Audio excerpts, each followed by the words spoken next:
to guide focused practical solutions, and we will find fruitful discussions with our panelists to highlight what is working, what are the gaps, and how partnerships can strengthen the movement to accelerate delivery of the projects. Distinguished guests, ladies and gentlemen, let us during this session not only share progress, but also identify clear pathways for collaboration and investments. Thank you so much. And we wish to start negotiations firstly with the World Bank. And I invite Dana Rysankova, Senior Energy Specialist from the World Bank, to the stage to deliver a presentation on Mission 300. You are invited, please. Please have a seat. She will take us through what is Mission 300 and its national energy impacts. So we are eager to hear from Dana. Please, Dana, you have 5 minutes to take us through your presentation. So can we load the presentation? Yes. James? Thank you very much. Real pleasure to be here, and thank you, ARE and COMESA, for organizing this session. My name is Dana Rysankova. I'm a lead energy specialist at the World Bank. I'm based here in Nairobi, and I oversee energy access activities in Eastern and Southern Africa for the World Bank, and that includes the ASCENT program. So I think let's get started with the presentation, please. Next slide. So I think you have heard already yesterday a lot about Mission 300, Compact, ASCENT, and you may be wondering how it all fits together. So I'll try to give that overview, although it will be very telegraphic, because I think this session has the highest number of amazing speakers per minute allocated. So we want to make sure that they all can speak. So Mission 300, it's really a partnership. It's an initiative that started by the World Bank and the African Development Bank, but grew really to include many partners and, of course, the governments in sub-Saharan Africa. The goal, the main goal is to connect 300 million people on the continent, but sometimes I'm getting questions. So is it just the last mile program? And the answer is no. It's really the headline goal, but the bigger goal there is really to use this process to get to economic development, create jobs, and that's why it's not focusing just on the household connections. It's focusing on providing reliable or affordable energy to people, but also to enterprises, to farmers, to schools, to health clinics. So all of that is a part of that. Next slide, please. This is where we are right now. We're very keen to actually, I have presented this slide on Monday in Mini-Grid Funders Group, and since then actually our number has grown because we have got new number of people connected. So happy to say that since we have started, this is about 2 years, we have 43 million people already connected. Most of these connections so far has come from grid electrification. But what's interesting to see is that the pace of progress is faster on the DRE side. So we're expecting that in a year or two, the DRE connection will actually overtake the grid. Next slide, please. Very important for this to work, there has to be development partners, government and private sector work together, and work together in a way that maybe we haven't in the past, much closer together. And this is really what this session is about, because we'll be featuring what governments can do. Their role is critical. There has to be ownership of the governments. There are no successful electrification programs where government didn't have a strong ownership. So the government really has to be in the driving seat, but they have to work very closely with the partners, with the development partners to support the efforts, and with the private sector. And we're really trying to bring these three pillars closer together. And what's really, where does the government, what's the starting point for the government? It's to having the right vision, it's to having the right plan. And so we have been working with the governments to develop these compacts, and you will hear from 3 countries about what is their vision in the compacts. There have been compacts there in the past, so many, we know. So we really, again, try to do these compacts a little bit differently. What's new here is that the compacts have the same structure, but really they allow the governments to come in and bring in the vision that is contextualized to individual countries. What is different is that in many cases, the compacts would either focus more on the large grid investments, or they would focus on the DRE or the last mile access. We really, in these compacts, bring everything together. It is really the vision for the sector, but it's not just the sector, because in many cases, the bottlenecks are not in the sector itself. The bottlenecks may be in the tax policy, or because the investments barriers are very high. So these compacts are really owned by the whole government, not just by the energy sector. And they've been endorsed at the highest level.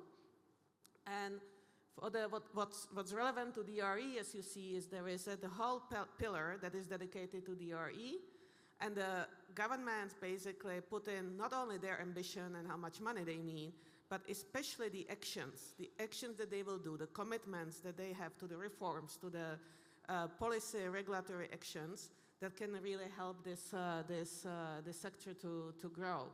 And this is all reinforced also through there is a cross-cutting pillar that is about private sector.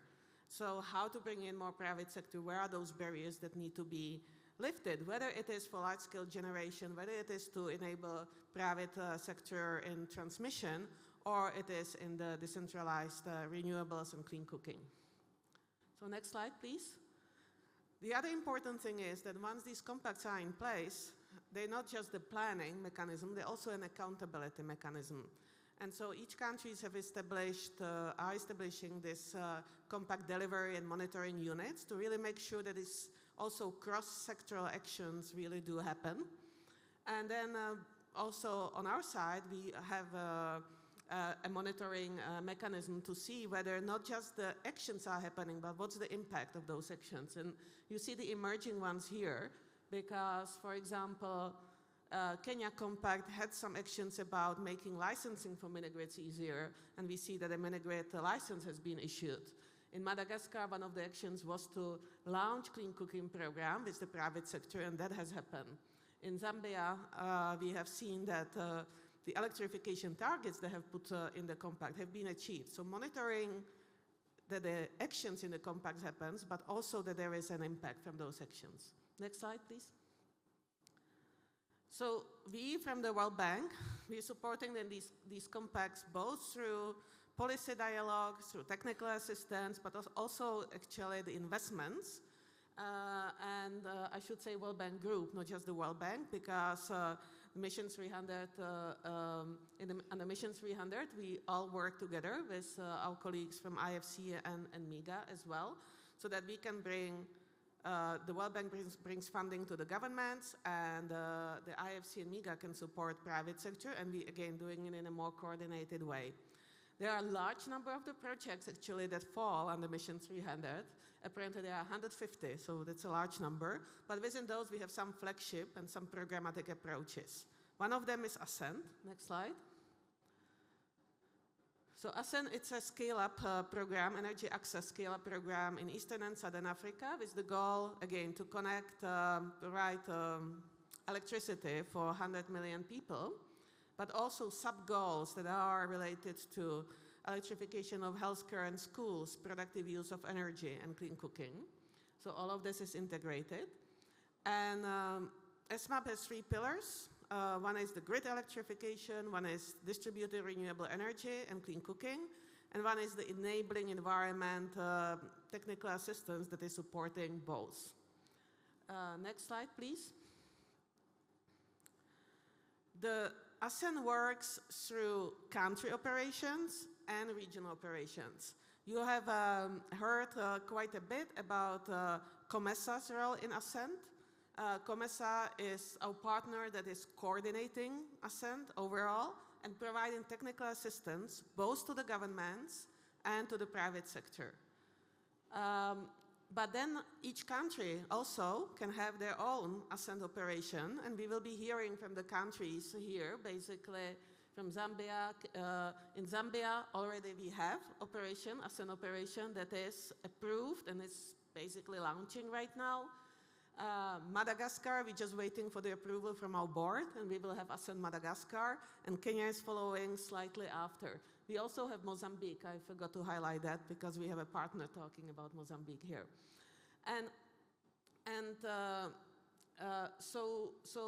So the countries can really use the menu of options under these pillars that I have mentioned to create whatever works in the country. So some countries have more focus on the grid, other countries may have more focus on the off-grid.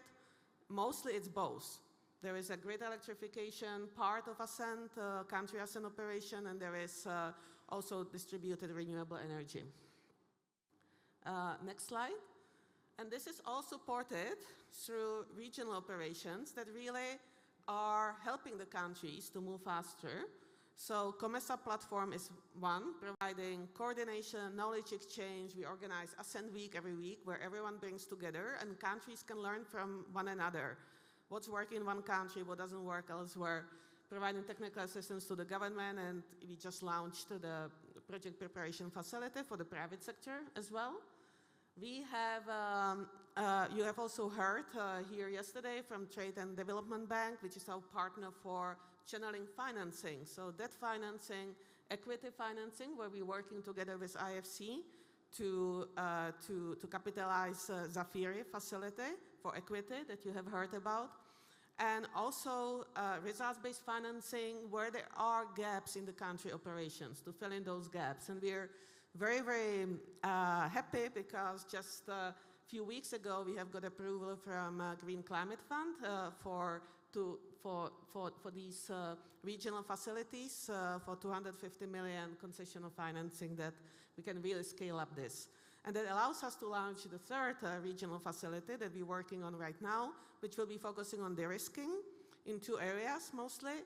One of them is to bring in more local currency financing through de-risking commercial banks lending. And the second one is for carbon market stabilization mechanism for the prices. So that's coming up.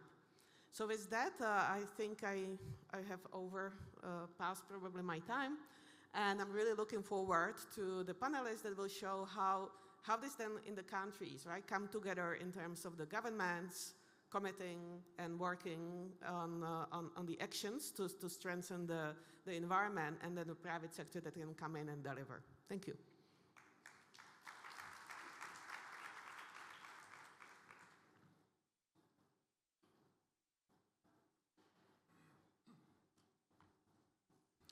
Thank you, Dana, for your insightful presentation. Your presentation gave us ambition for a transition from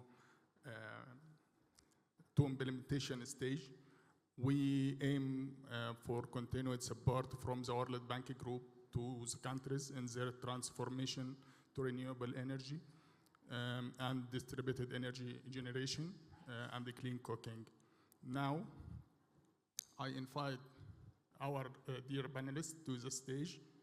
First from Zambia, Mongo, Program Coordinator, Ascent Zambia, please come to the stage.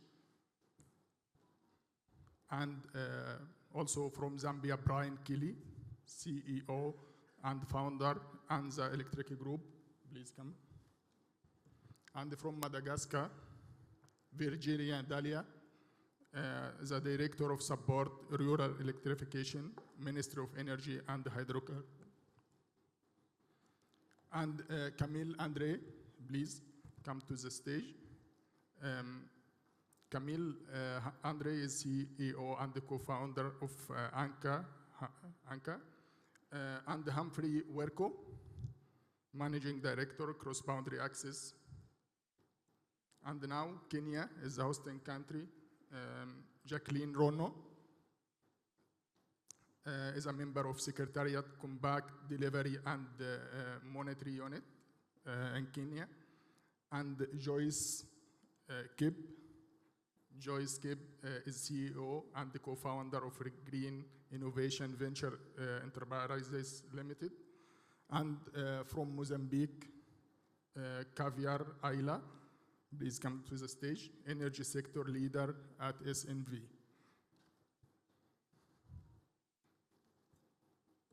So, let's begin with Zambia. It is a time to hear from Zambia representatives. I invite Monga Mongo to present the progress in the National Energy Compact in Zambia. You have 6 minutes to give your presentation and present the National Energy Compact in Zambia. The floor is yours.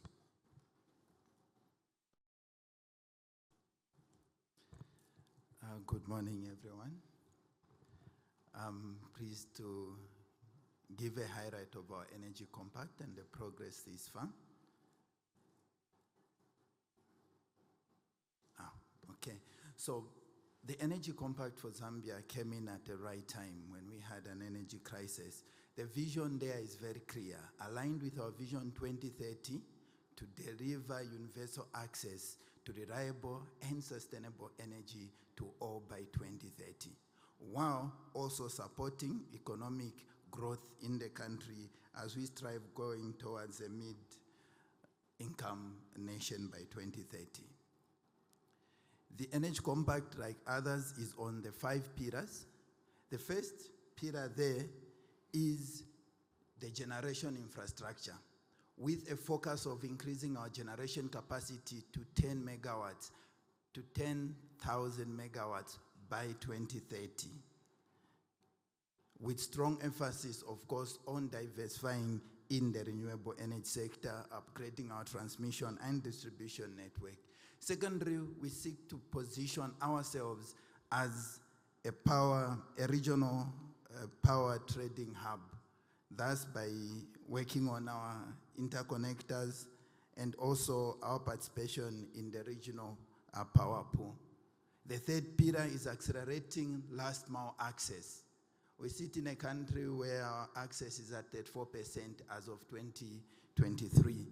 The aim in the Energy Compact is to get that access to 100%, combining grid densification and distributed energy solutions, particularly for the rural areas and underserved areas.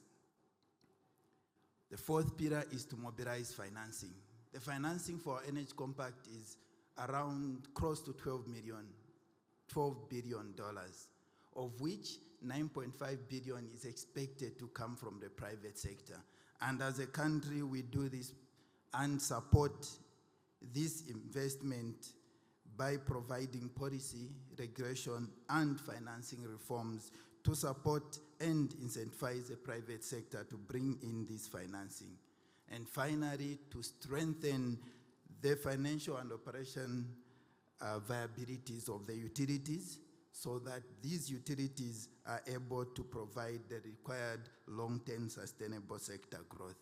Together, these 5 pillars anchor Zambia's pathway to 100% electrification access, a diversified renewable energy mix, and a financially viable energy sector.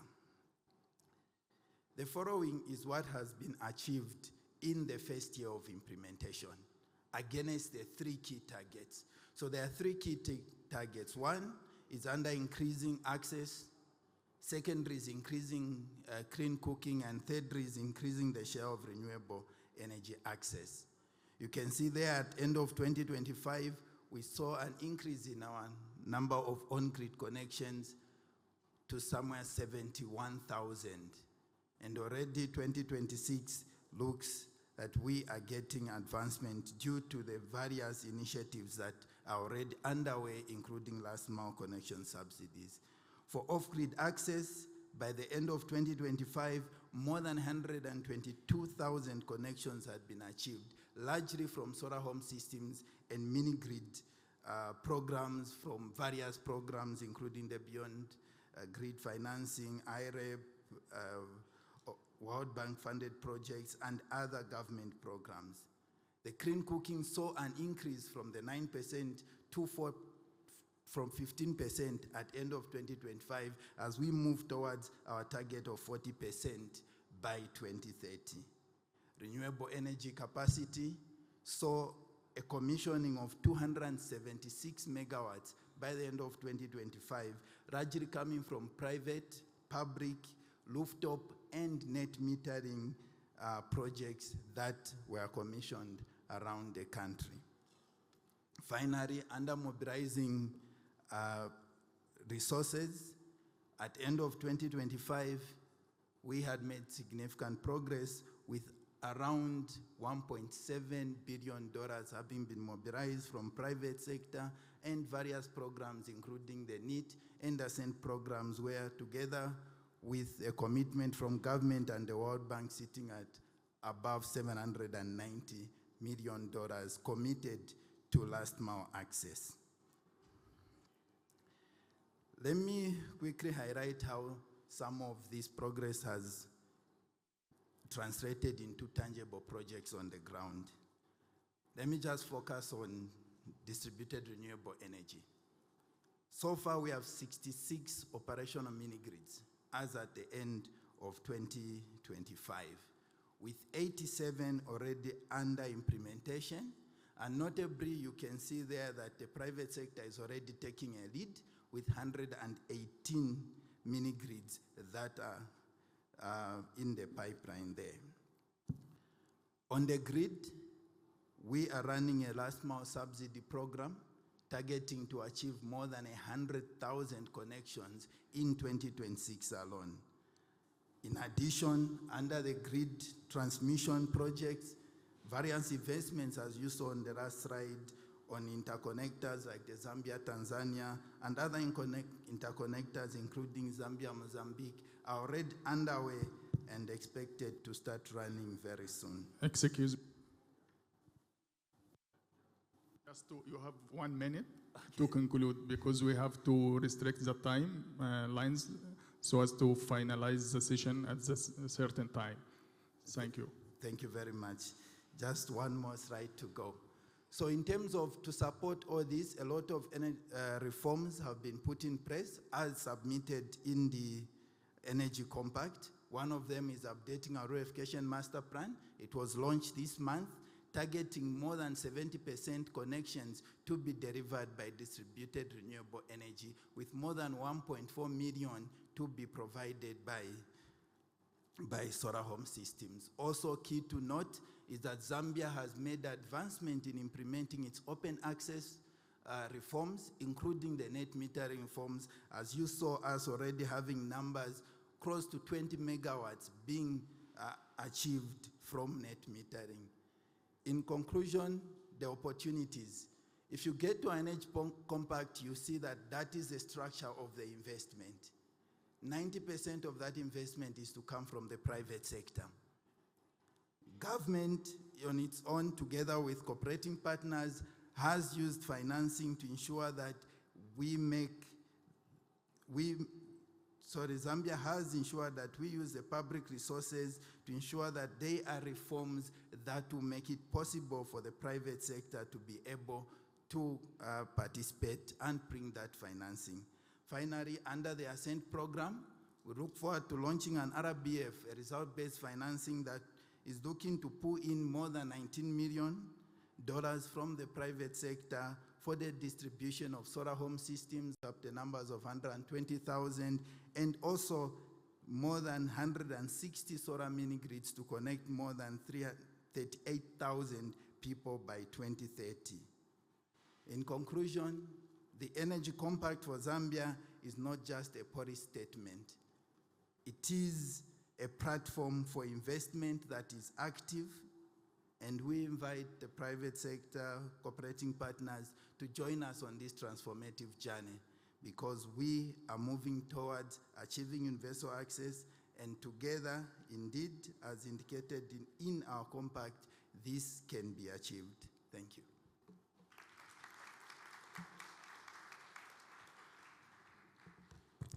Thank you, Monga, for this presentation. Really, it gives us insights about the opportunities found in Zambia.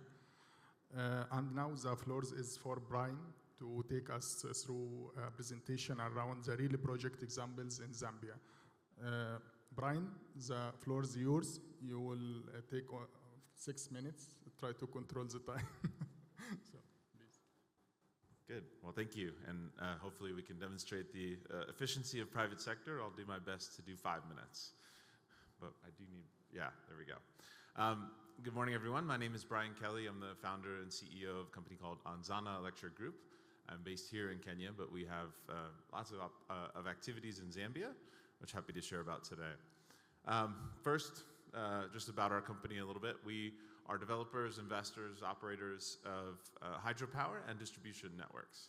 So large-scale distribution and small to medium-scale hydropower across a number of countries in the region, mainly all of which are in COMESA, but Kenya, Tanzania, Rwanda, Burundi, DRC, Malawi, and Zambia. See, I'm quite efficient. So turning to the Zambia projects that we've got, basically some interesting ones. We have long been partnered with a hydro-based mini-grid, which we've come in, modernized, and expanded, and in the process of doing a bit more construction, and that's called Zengamina Power. It's in the upper northwest corner of the country. It has, for many years, was entirely off-grid, has now been interconnected with the national grid. We're putting more power into the grid today, and also pulling power back into our distribution network as needed. But it's kind of a precursor to what is probably the more interesting piece of what we're doing, which is setting up a joint venture partnership with ZESCO.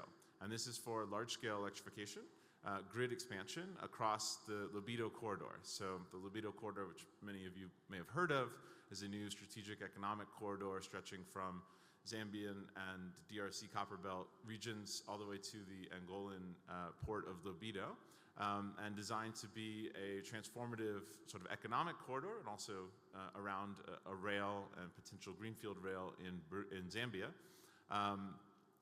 where electrification can be a very key part of driving this potential economic growth. So the partnership, which is a bit unique, is with the government, so with the national utility.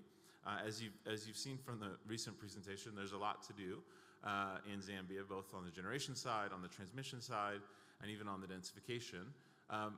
What we have appreciated from the Zambian approach is that the ZESCO utility, the national utility, doesn't feel the need to be territorial and take the entirety of the challenge and the opportunity to electrify the population. And so when we approach them about this idea to say, let's work together, we can set up a new utility to help expand access across a large region. They jumped at that, and I think that's an indication of the kind of bring the private sector to Zambia and help develop a new approach. So we'll talk a little bit more about that, but the final example of projects we're working on is 2 hydro projects that are supporting the mining sector. So a lot of the private capital going in to achieve the compact goals will go towards generation.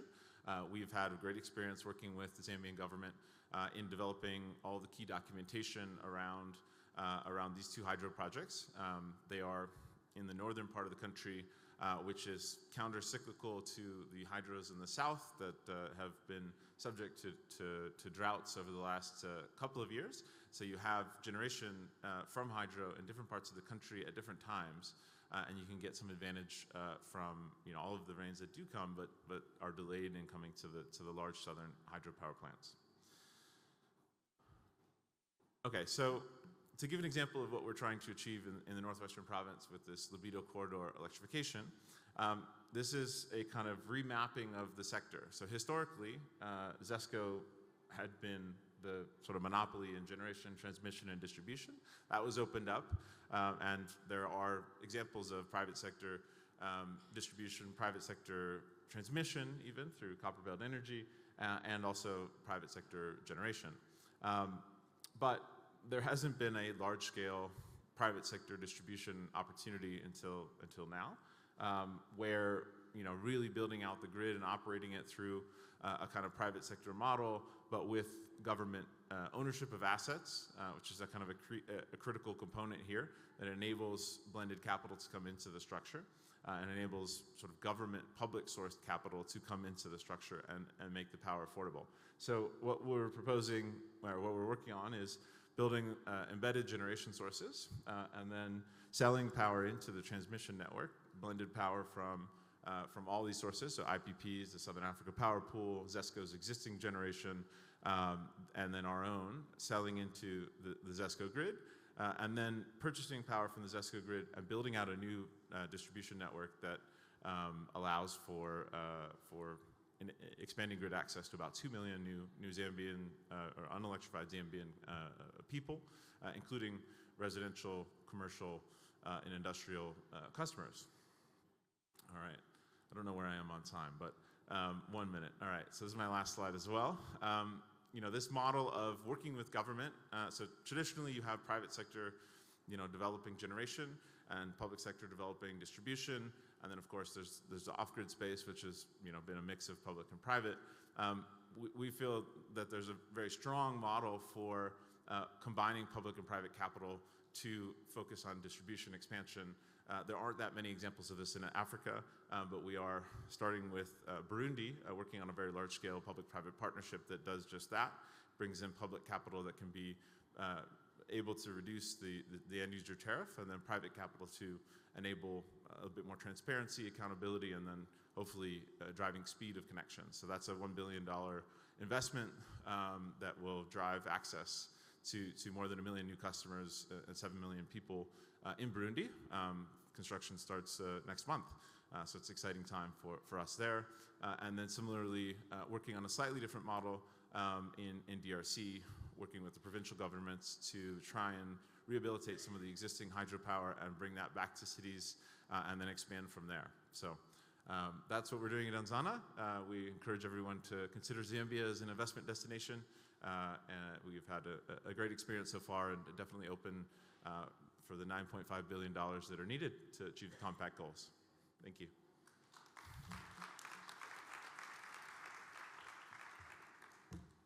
Thank you, Brian, for your presentation and giving us insights about the chances presented in Zambia and the efforts exerted by ZESCO, which is a utility company there, and the private sector to pave the way for rural electrification. And now let's move to Madagascar. And I invite Virginia Dalia from the Ministry of Energy and the Hydrocarbons to give us a presentation within 6 minutes also on the progress of National Energy Compact in Madagascar. Dalia, the floor is yours.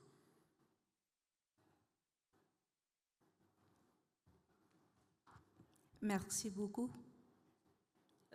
Tout d'abord, je me présente, Dieudonné Virginia Dalia, directeur d'appui à l'électrification rurale.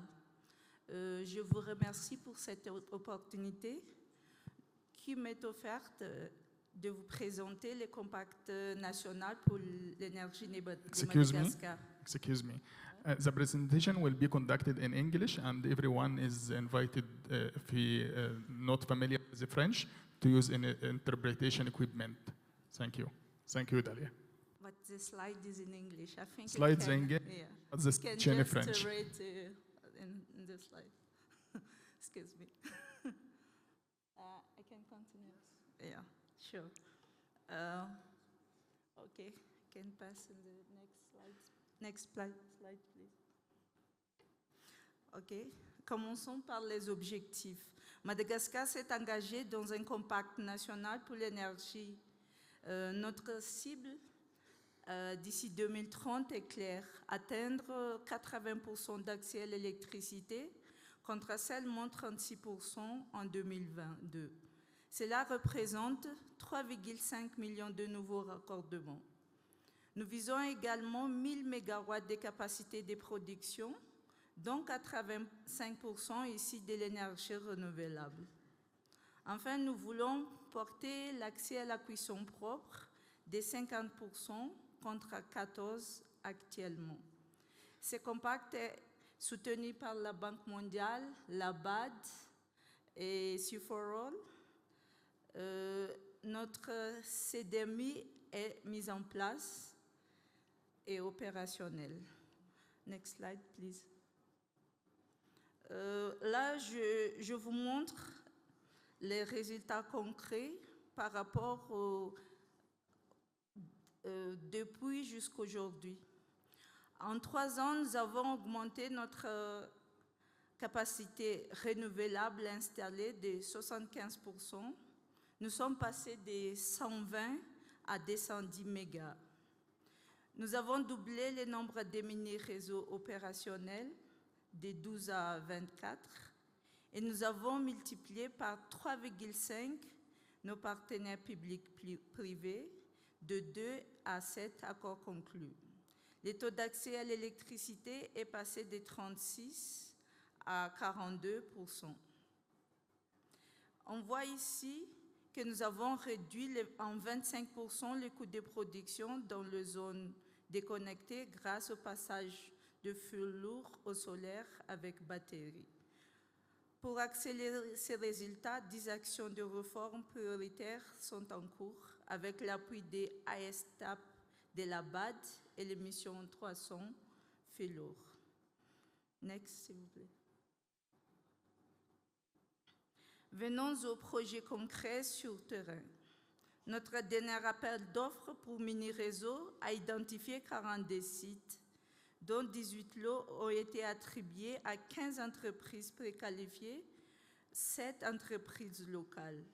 La capacité totale est de 8,5 mégacrêtes solaires avec batterie.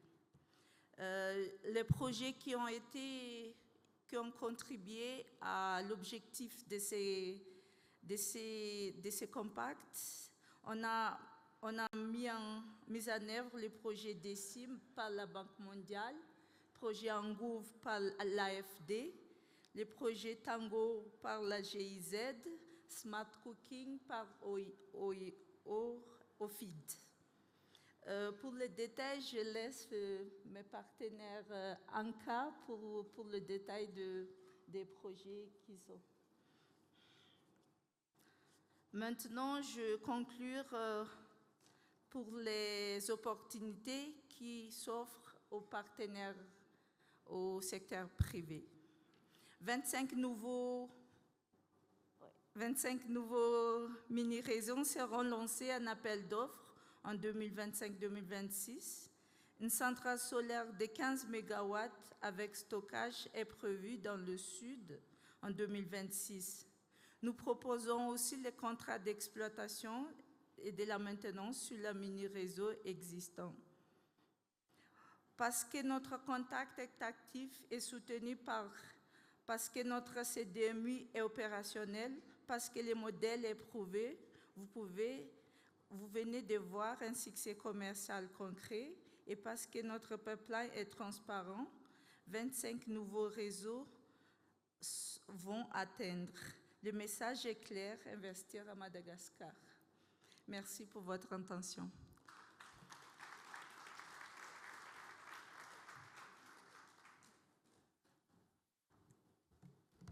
Thank you, Virginia, for your presentation, which gave us what are the investment opportunities in your country. And now I invite Camille, Andre, and Humphrey, who will co-present and give us orientation about a real project example in Madagascar. The floor is yours to hear from you within 6 minutes for you both. You both have 6 minutes. 6 minutes each? Yeah, no, 6 minutes for you both.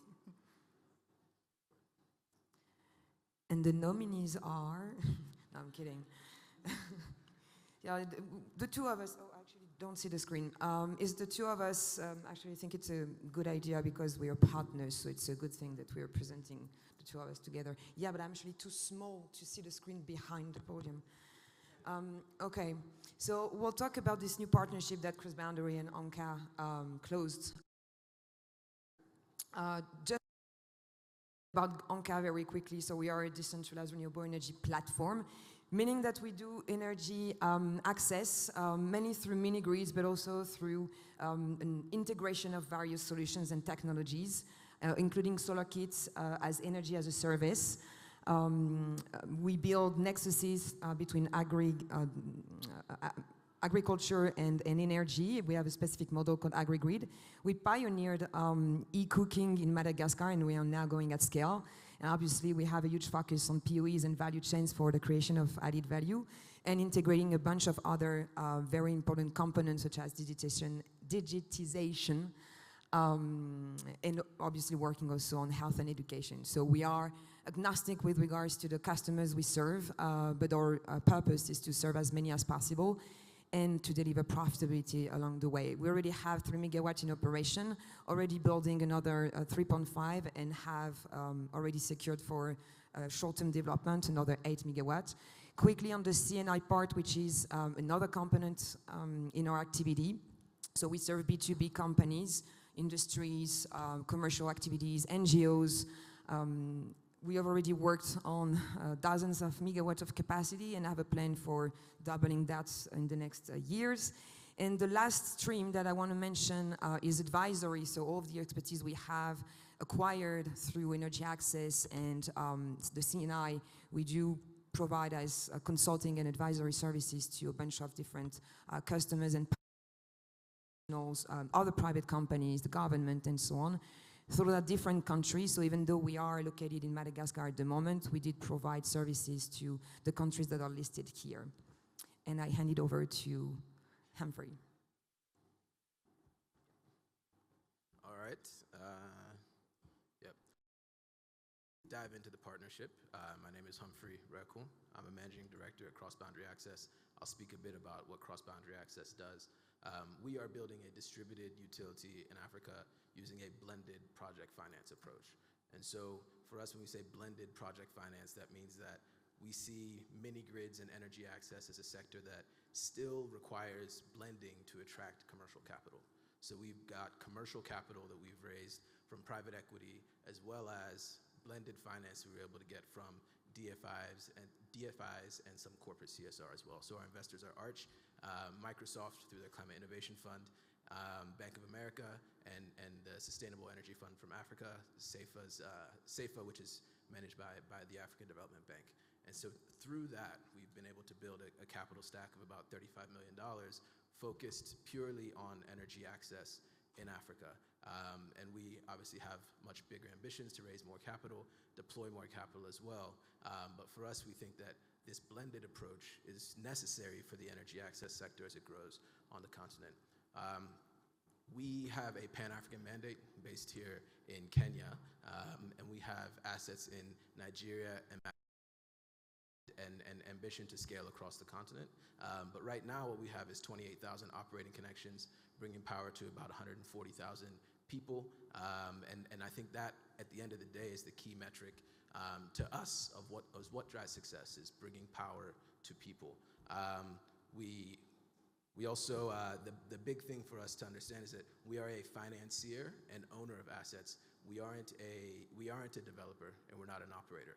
So it's really important for us to partner with strong developers like Anka, some of the other folks that we've partnered with, in order to create a sustainable partnership that's able to scale, allow us to succeed, allow our partners to succeed, and provide energy access in the countries that we operate. We'll dive a bit more into it in the other slides. So to talk a bit the partnerships that we've been working on for the past year or so. We've known each other for years, actually way before this deal happened. But so I'm going to do that. So two components actually in the partnership. We started with the closing and the signing of an umbrella agreement between us to unlock a $20 million investment envelope for Madagascar to roll out mini grids. So Cross Boundary finances the project, and Anka develops, builds, and operates the mini grids in Madagascar.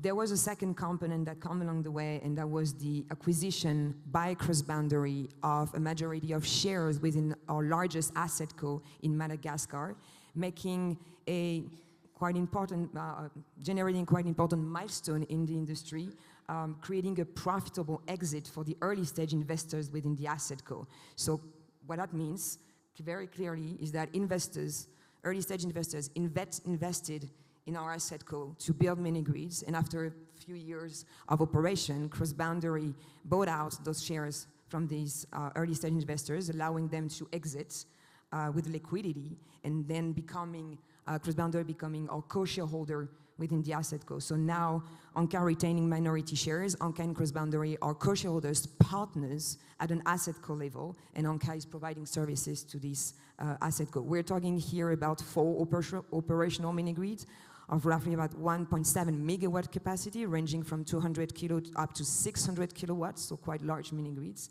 And now the whole point is to roll out and execute the pipeline that Anka has developed, so going back to the $20 million envelope that we signed last year. Excuse me, you have 1 minute to conclude, so as to control the agenda. Wonderful, wonderful. So we're quite proud that we were able to make this investment with Anka in a way that allows Anka to scale and to grow its operations, that works for them, in a way that allows us as cross-boundary access to meet our return expectations and our expectations for our investors, and also in a way that allowed the early stage investors in Anka to achieve a good exit. And so these are, I won't go through because of time, but these are the building blocks essentially of what enabled that to happen. First, being a very strong developer in Anka who had, I think I can't emphasize this enough, a track record of building assets well and operating assets well in a way that, thank you, this partnership, in a way that, and having a proven track record of being able to show growth in consumption of mini grids customers over time. The regulatory framework in Madagascar was also key. It is a framework that allows for the private sector to come in and thrive, whether it be on how they do the tariff regulations and the permitting. Also, blended finance, I spoke to it, I won't repeat because of time. And then lastly is the patience and the long-term capital here. It takes a while to build asset class like this. 300, the idea is that all of these pieces have to come together, and they all, so in order to basically replicate this at scale, for us, we know that 60,000 connections, and I think earlier when you were presenting, there are 3.5 million connections you want to build in Madagascar. It's a drop in the bucket, but for us, that's not the end of the ambition. We want to scale, and we think it's replicable in Madagascar and in other countries as well, if you have all of the pieces all together. Thank you.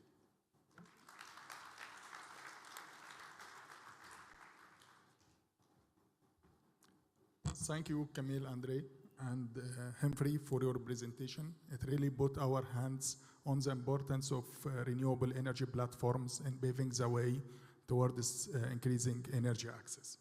And now it's the time to hear from the host country, to hear from Kenyan representatives here. First, we will give the floor to Jacqueline Rono from CDMU in Kenya. She will take us in a presentation to show the progress on the National Energy Compact here in Kenya. So we are eager to hear from her within 6 minutes.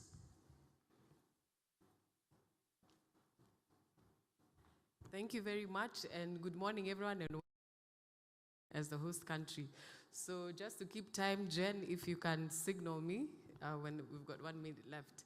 So just to mention that Kenya is among the countries that joined the Mission 300 Energy Compacts in the second cohort. So we were in the second batch. The first batch, I think you heard Zambia talking about, so we've come in at the tail end. But nonetheless, we reassure everybody that the interesting thing about Mission 300 and the Kenyan Energy Compact is the aligned to Mission 300. So when Kenya was invited, all we did was to bring all our and aligning them to the compact, and that's what I'm going to take you through very quickly. Okay, I think I'll stand here as well just because of the screen. So under pillar number 1, we are looking at, I'll talk about the government commitment 300 pillars. So the government commitment is to transition the national grid to be dependent on 100%, to be 100% dependent on renewable sources. And right now we're already over 90% dependent on renewable years. We see that as a very achievable target, and that's from adding 2,700 megawatts of power from different sources. And then after that as well, as much as we're looking at expanding the infrastructure, we also need to upgrade the infrastructure, because as much as people need power, they need it to be reliable and quality. So we're looking at expanding our transmission infrastructure, distribution infrastructure, and at the end of the day, it needs to be affordable. So we're looking at growing the competitiveness of the procurement and expansion of this infrastructure. The next bit is in regional integration. We are part of the Eastern African Power Pool, the EAPP, and ours, just like Zambia, we want to be a regional hub for power trade in the Eastern African Power Pool. We already have regional interconnectors across all our neighbors, Ethiopia, Uganda, and Tanzania, of which the project that's crossing over to Tanzania is going to go down to Zambia. So it's going to connect the Eastern African Power Pool with the Southern African Power Pool, and we want to leverage on that, including the cross-border countries. The other bit is access to clean energy, and this is the commitment by government even before the Mission 300 initiative came. We plan to transition to clean energy and also universal access to both clean energy and electricity by the year 2030, which is not far from now. Thankfully, so far, we already have 65% connectivity in terms of access.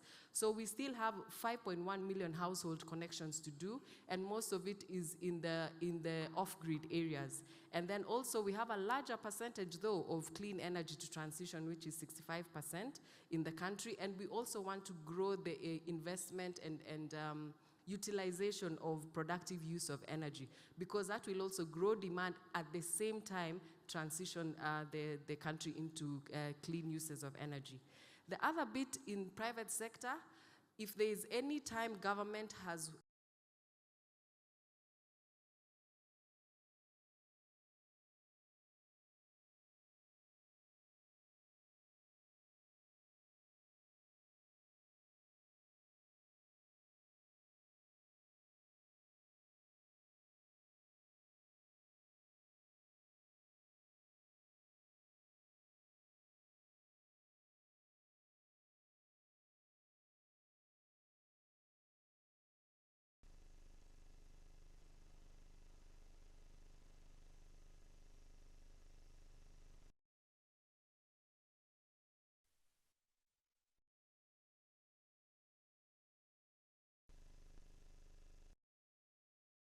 exploration risks.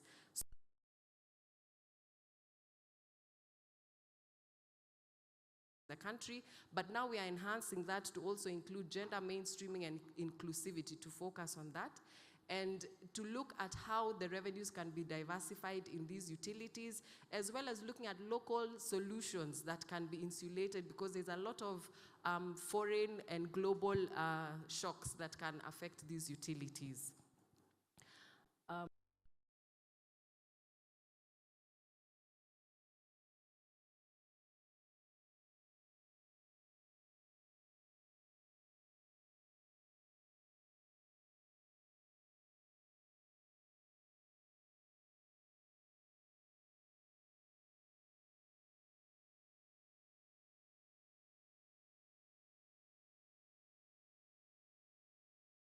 Partners that have been working with, not only development partners, but different diverse mix of partners that we've been working with.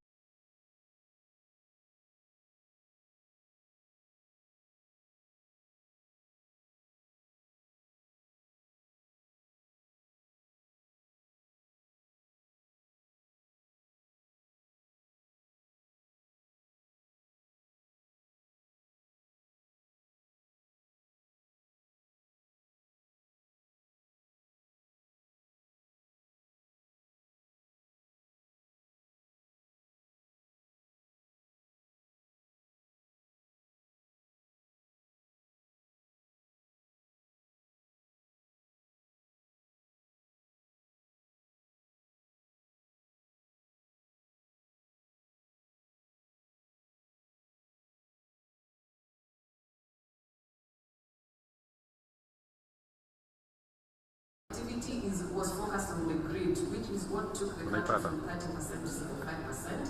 And then now we are now going into the off-grid, which is the most difficult part, but the most necessary part as well.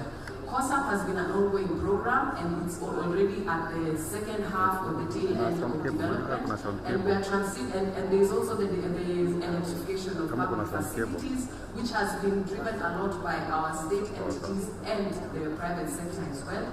And then we've got the standalone home solar systems, because some of our citizenry is nomadic in nature. So they need to be able to move access or with their power. And then we also have the ASCENT program that Dana talked about, which we are already onboarding as we speak. Now, finally, to keep with time, the opportunities for private sector. Private sector is already in the space, but we want to grow those opportunities. And you can see the list of opportunities which is in alignment with the programs that are there. We've got the solar home systems, which already we've got private sector that have come in. There's about 10 companies that are already in the COSAP program. We've got the clean cooking technologies, carbon financing, and local manufacturing, which my counterpart in the private sector is going to talk a bit more about, and as well as the productive use of energy. And then we've got EPC construction, construction and grid reinforcement. The state entities and government have already have a decision that there's a quota that has to be given to local companies over and above the international companies. So there's a lot of space there, and as well, once the ASCENT comes on board, we'll also be onboarding the same to the private sector. Now, as I close the last 30 seconds, we've got the Ministry of Energy stand over here, and I know the Kenya Energy Compact is very exhaustive and very intense, so if you want, we can continue the conversations there, and you're all welcome, and we are happy to partner with you all. Thank you.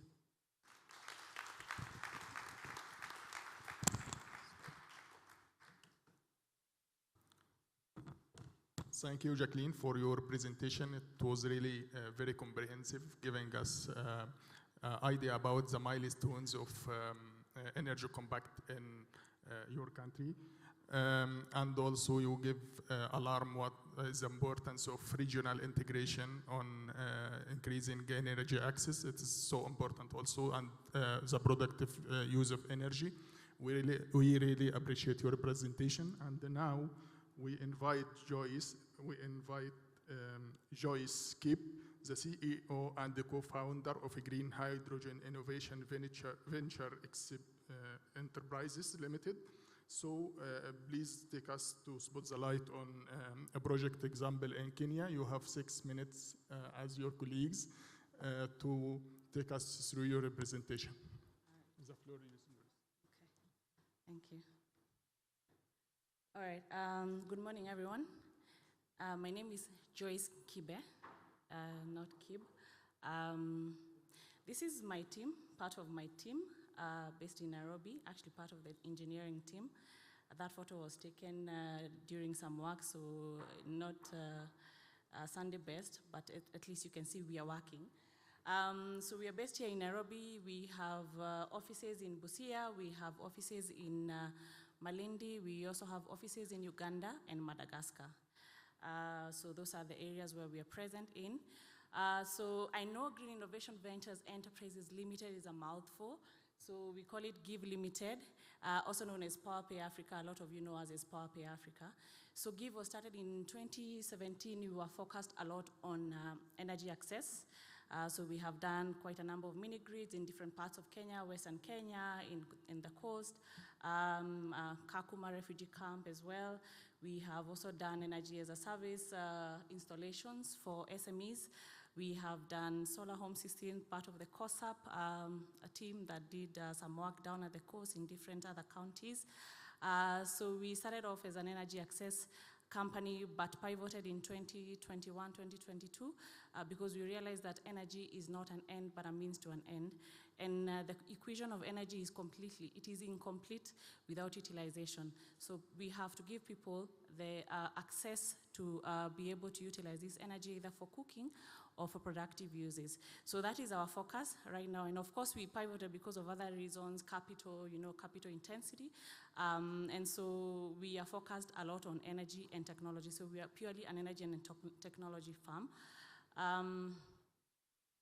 So Poppy's work in Kenya, as you can see, that is some of the work that we do. We have 2 products at the moment. We have meters that are installed in the appliances, what we call intrusive load monitoring.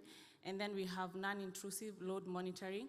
What you see there at the end there, the 3rd meter, the 3rd photo, that's our PowerPay smart meter that uses AI capabilities that is able to disaggregate data. So in Kenya, I would love to say that we are very excited. First of all, I forgot to say that we are an award-winning company. We have won multiple global awards and local awards with our technology. So our IoT, which is intrusive into the appliances, is currently very mature. We are at version 6, I believe version 7 actually. We have been iterating since 2022. And we're very grateful for the support that we have received from the AFD and the EU in our manufacturing processes. So we have our local manufacturing plant in Nairobi. And I would urge you, I might not say as much as I would want to say, but I would urge you to join us. We have a few more slots remaining for the site visit, so you can register and just join us on Friday in the morning from 10 to 12. So we also have, so we are doing local manufacturing. We were the first ones to come up with the digitalized appliances according to modern energy cooking. We did this project with Kenya Power in 2022, I think for 2 years with modern energy cooking services. Currently what we actually closed on advanced funding, advanced financing for a carbon project of about 75,000 electric cooking appliances that includes EPCs and induction cookers that will be deployed in 10 counties. So we are in the process of doing this. We are very excited about this project. As well, we are supplying the Ministry of Energy, EPRA, and Kenya Power with our IoT. That they are using this for data to come up with an e-cooking tariff. So we are very excited as well to be able to contribute to the whole country's agenda on e-cooking. PowerPay as well is distributing and deploying IoT through other B2B models. So we have quite a number of customers who are distributors and manufacturers of electric cooking appliances. For the non-intrusive load monitoring, as I had mentioned, we are deploying this. This is actually at pilot stage. We are deploying this in Busia, some areas in Nairobi, where we are looking at some SMEs who are looking at being efficient. Because what happens is with the disaggregation of data, then you can be able to monitor how your energy consumption is and probably make better choices. So those are the projects that we have in Kenya. I don't know whether I forgot any. So we also have partnerships with other financing intermediaries that are running clean cooking projects. So in terms of our contributions to the Kenya Compact impact objectives, the first objective on 100% transition. So we do this through distribution of clean cooking appliances through B2B and B2C models. We are also focused on utilities because we do realize, having run and done the mini-grid work, that revenues are very important, and so we are looking at demand forecasting, we are looking at demand generation, we are looking at revenue growth for utilities, both grid forecast and mini-grids. So we also, on the other objective, we work a lot with technicians who are from local institutions. We're working with, in Nairobi, we're working with technicians from KIST, now called KINAP. And then for women, in terms of gender inclusivity, we're working a lot with women, as you can see there. Some of these are women who we've got from the institutions there around Nairobi. So we are excited to have our engineers who are women. Some of them are women. Our management team also have quite a number of women. Joyce, you have to conclude in 1 minute, please. All right, yeah, so that is our expected impact in the next 5 years. As you can see, looking at about 10 million people using clean cooking appliances, 500 youth getting trained on skills from technical colleges, about 2,500 women, 2,500 women working with us as LMEs. Currently, as I had mentioned, we are in Kenya, we are in Madagascar, we are in Nigeria. In Madagascar, we have a project that is supported by the AFD where we are supplying 15,000 electric cooking appliances that are digitalized with PowerPay IoT. In Kenya, as I mentioned, we have 75,000 that we are doing within 1 year. We are looking at scaling this to about 1 million and looking at about 500,000 to 650,000 carbon emission reduction in the next 5 years.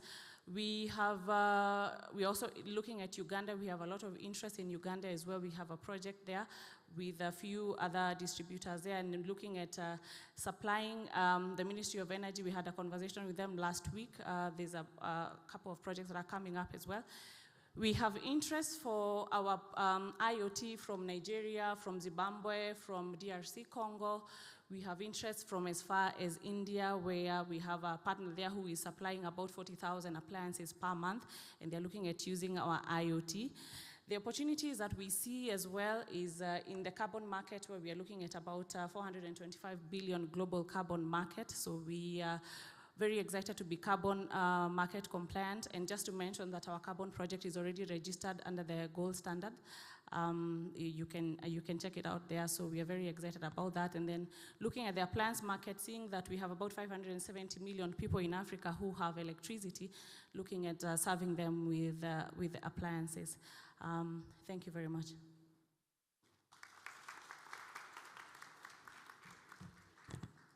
Thank you, Joyce, for your presentation. It was really insightful and gave us idea about the importance of PowerPay in paving the efforts in Zambian government towards energy access and its effect and direct effect on carbon trade. And now the floor is given to Mozambique. There are a lot of opportunities in Mozambique, and Javier Ayala will give us a look on the project examples in Mozambique. So the floor is yours. You have 6 minutes to give us your presentation. Thank you. Good morning, everyone. Thank you. Today, indeed, I will be making an announcement about an upcoming opportunity in the off-grid energy space in Mozambique. But before we get into those details, I think that it's important to share some background information with you about what's the stage of that off-grid energy market and the important developments that have been achieved in the last few years. So to give you a sense on the progress made in the Mozambican market in the last years in off-grid, I will focus on the work that has been conducted through the BRILHO energy program that started in 2019. This program is funded by the UK and Swedish government and implemented by SNV in close collaboration with the national government, with one single mandate: to accelerate the off-grid energy market. Back then, 2019, it was nascent, very sidelined contributions to the national energy access results.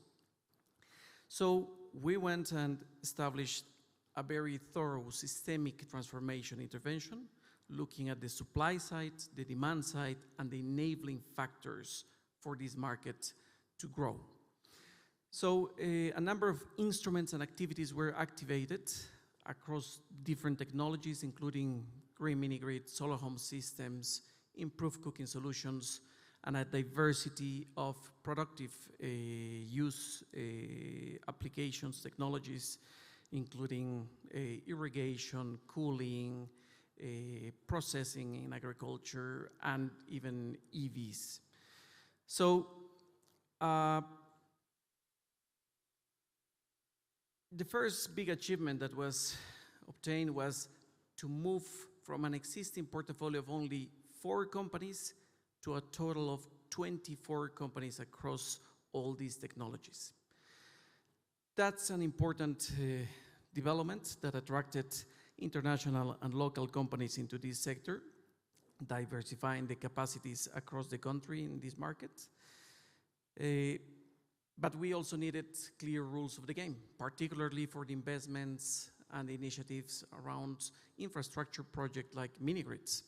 So that's why we work hand in hand with the national government in developing the specific regulations that were required, including the regulation on tariffs, how to get concessions, which are the obligations, which are the rights, what happens when there is interconnection, what happens in terms of technical standards. All those elements have been worked on, they are approved, developed, and being enforced.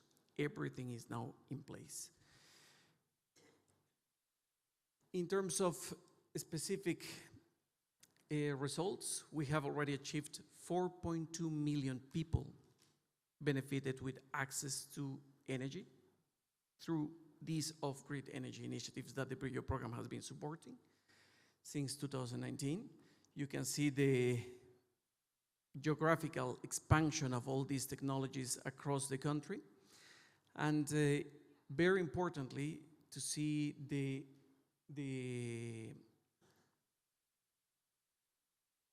changes, the initiation of the mini-grid technology in this market.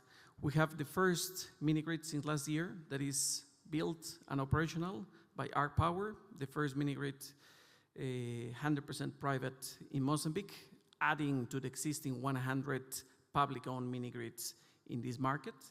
That's a landmark because that's a new trend that has been established. And that brings me to the big announcement. We are in preparation for a big announcement, a public tender that will be launched in the second half of this year. It will be launched by the national government of Mozambique for the private sector to develop, construct, and operate 100 mini-grids across 3 provinces in Mozambique, including Tete, Zambezia, and Niassa. This work really started last year with site identification, studies that were conducted, technical and financial assessments, and also land and environmental preparations. This is an opportunity that is the result of very close collaboration among diverse stakeholders, including all the relevant public institutions that are leading this effort, financiers, but also implementing agencies.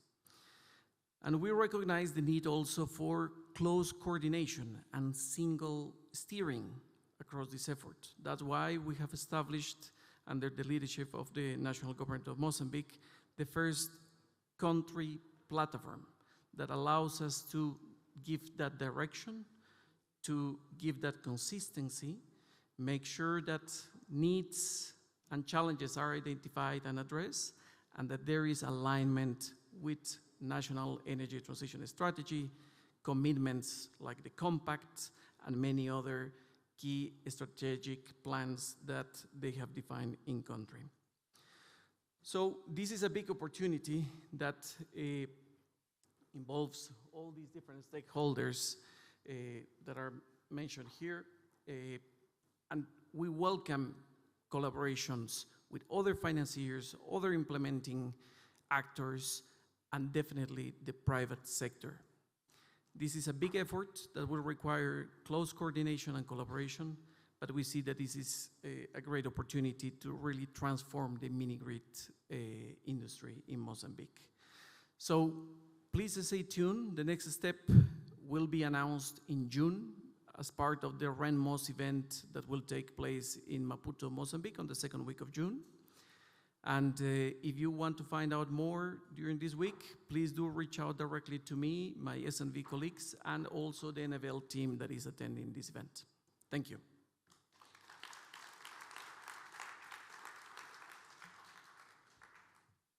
Thank you, Javier, for your presentation. It really gives us insightful remarks about the situation in your country, Mozambique. And at the end, we want to introduce our sincere appreciation for our panelists from the private sector and from the government for their informative presentations about energy compact objectives and real examples and objectives and solutions in their countries. Thank you to you all, our distinguished speakers, for this insightful presentations. We have clearly seen the strong progress across your countries, but also significant opportunities for scale and investment. We need to give a big applause for our speakers for their presentation.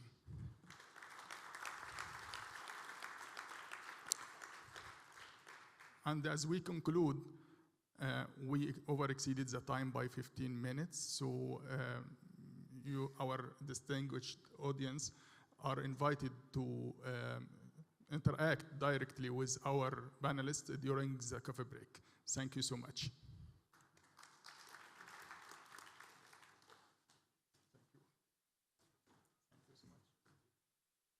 Maybe I can just add on what's happening after the break. So now we have a coffee break, and then for those of you that are